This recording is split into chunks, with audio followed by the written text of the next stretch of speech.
की अदालत में बेखौफ का गुहार है, सजा भी उसी को मिली है जिसके तीर जिगर के पार है। हमारे यूपी में एक कहावत है, बेसिकली मैं यूपी के पूर्वांचल एरिया से हूँ। वहाँ एक कहावत है कि जब सैया भय कोतवाल तब डर काहे, कि चुनौतियों के वार को सहना पड़ेगा, चुनौतियों के वार को सहना पड़ेगा, सच को सच तुम्हें कहना पड़ेगा, चुनौतियों के वार को सहना पड़ेगा, सच को सच तुम्हें कहना पड़ेगा। दुनिया दो नाव पे पांव रखती है, दुनिया दो नाव पे पांव रखती है, तुम्हें एक नाव पर ही पांव रखना पड़ेगा। माँ ने शिक्षा, संपत्ति, संरक्षण, वोट का अधिकार दिया। उन सभी महापुरुषों, महानायकों को नमन करते हुए आप सभी क्रांतिकारी साथियों को जय मूल निवासी, जय भारत माता। सम्मानित मंच, सामने उपस्थित श्रोतागण, आज बहुत ही दर्दनाक विषय पे हम यहाँ चर्चा कर रहे हैं और जो दर्दनाक विषय है, मैं विषय को दोहरा के अपना समय जाया नहीं करना चाहती। मैं सीधे आपको अपने विषय पर बात रखने का प्रयास करती हूँ। कोई गली ऐसी बताइए जहाँ महिलाएं, लड़कियां बेखौफ घूम सके। आज इस भारत देश में क्या है कि चुनौतियों के वार को सहना पड़ेगा, चुनौतियों के वार को सहना पड़ेगा, सच को सच तुम्हें कहना पड़ेगा, चुनौतियों के वार को सहना पड़ेगा, सच को सच तुम्हें कहना पड़ेगा। दुनिया दो नाव पे पांव रखती है, दुनिया दो नाव पे पांव रखती है, तुम्हें एक नाव पर ही पांव रखना पड़ेगा। साथियों, इस देश में हम महापुरुषों के और महानायकों के सपनों का भारत बनाना चाहते हैं। हम ऐसी भारत चाहते हैं जहाँ पे स्वामी पेरियार साहब कहते हैं, आजाद भारत का सिद्धांत होता है, हमारे घर की जो बेटी है वो रात में 12 बजे 2 किलोमीटर पैदल जाए और सुरक्षित वापस घर लौट के आए तो कहा जाए कि भारत आजाद हो गया। लेकिन आज ऐसा कुछ भी नहीं। इस देश में होता क्या, आज महिलाओं के समर्थन में बोलने का मतलब मेरा ये नहीं है कि मैं पुरुष विरोधी हूँ। हमारे पुरुष भाइयों को बुरा नहीं लगना चाहिए, इसलिए महिलाओं के समर्थन में आज जो बातें बोलूंगी उस बात को आपको गौर करना होगा और अपने घर की बहन बेटी, अपने समाज की बहन बेटियों को एज्यूम करना होगा, सपोर्ट करके सोचना होगा। इस देश में साथियों क्या है कि किसी भी देश की, समाज की प्रगति, डॉक्टर बाबा साहब अम्बेडकर कहते हैं, हम किसी भी देश में समाज की प्रगति वहाँ की महिलाओं की उन्नति के आधार पे मापते हैं। लेकिन आज ऐसा है क्या? ज्योतिराव फुले कहते हैं, अगर एक पुरुष शिक्षित होता है तो अकेला शिक्षित होता है, अगर एक महिला शिक्षित होती है तो पूरा परिवार शिक्षित होता है। ये महिलाएं जो समाज की शिल्पकार है, आज उनके साथ अन्याय, अत्याचार कितना हो रहा। साथियों, हमारे देश में क्या है कि लहरों की अदालत में बेखौफ की गुहार है, लहरों की, या हम आज की समय में कह ले कि बहरों की अदालत में बेखौफ का गुहार है, सजा भी उसी को मिली है जिसके तीर जिगर के पार है। आज क्या होता है साथियों, 10 साल का बच्चा अगर बस में चढ़ा है, 10 साल की उम्र से ज्यादा का बच्चा अगर बस में चढ़ा है तो उसकी पूरी टिकट ली जाती है, लेकिन अगर 17 साल का बलात्कारी है तो उसको नाबालिग कहा जाता है। क्या यही कानून है? अगर हम देखे जाए, हमारे देश में गरीब कानून से डरता है, अमीर कानून से खेलता है और राजनीति इसका दुरुपयोग करती है, जिसकी कीमत हमारी जनता को भरनी पड़ती है। आज की दीवारें जो है वो क्या बोलती है?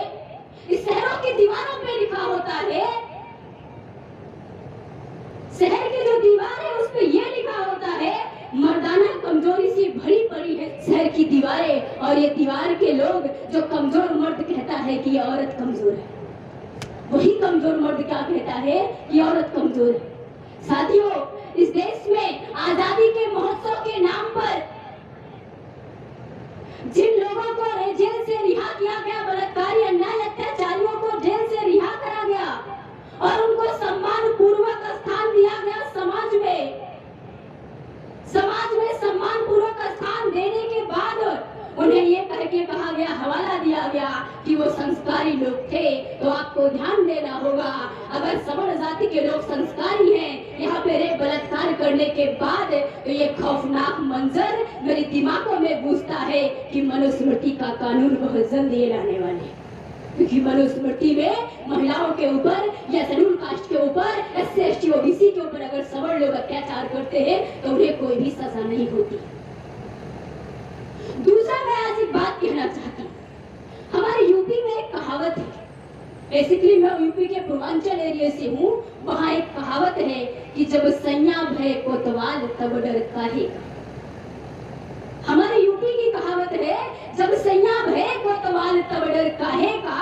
यानी इस देश में वो चाहे महिला हो चाहे पुरुष हो, जो सवर्ण क्षेत्र में है, जो इसकी शासन व्यवस्था में आज कायम है, वो लोग क्या है, उनके लोग आज लेटेस्ट लोग इसका सांसद, विधायक और मुख्यमंत्री CM PM बन के बैठे हैं, जिसकी वजह से क्या होता है, उनको कोई डर नहीं लगता। साथियों, अगर एक तरफ वो आदमी अच्छा है और रेपिस्ट है, दूसरी तरफ कोई रेपिस्ट है, कोई अन्याय अत्याचारी है और वो आदमी अच्छा है, ये दोहरा चरित्र खौफनाक मंजर की तरफ लेके जाता है। तो मैं कहना चाहती हूँ, अगर रेप करने के बाद जेल में जाओ, अगर वो अच्छे लोग हैं, संस्कारी लोग हैं, तो मैं उन लोगों को, जिन लोगों ने हमारी बहन बेटियों के साथ, हमारी महिलाओं के साथ अन्याय अत्याचार किया, उनको भी शहर के बीच चौराहे पे गोली मारना चाहती हूँ। उसके बाद ले चलो जेल में, फिर संस्कारी घोषित कर देना, अच्छा घोषित कर देना।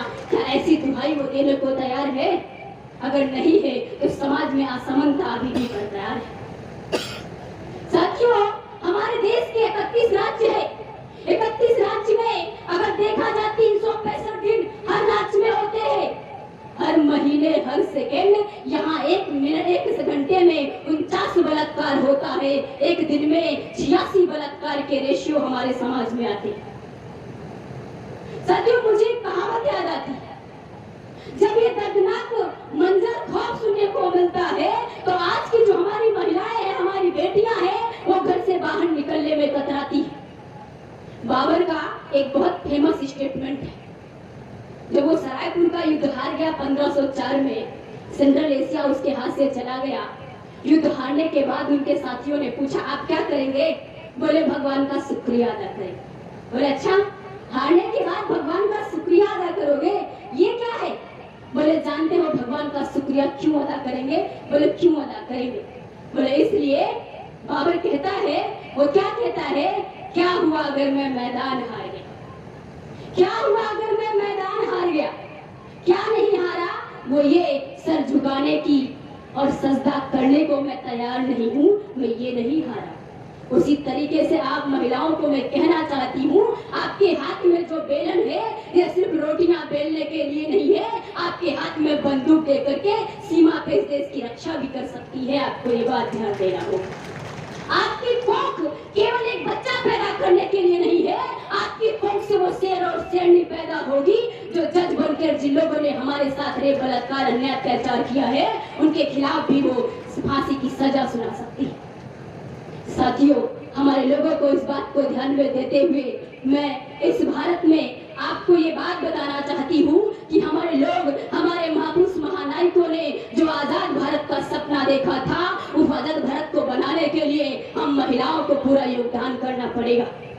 इसी के साथ मुझे यहाँ बोलने का मौका मिला। आप सभी को धन्यवाद देती हूँ। सभी को धन्यवाद। जय मूल निवासी, जय भारत।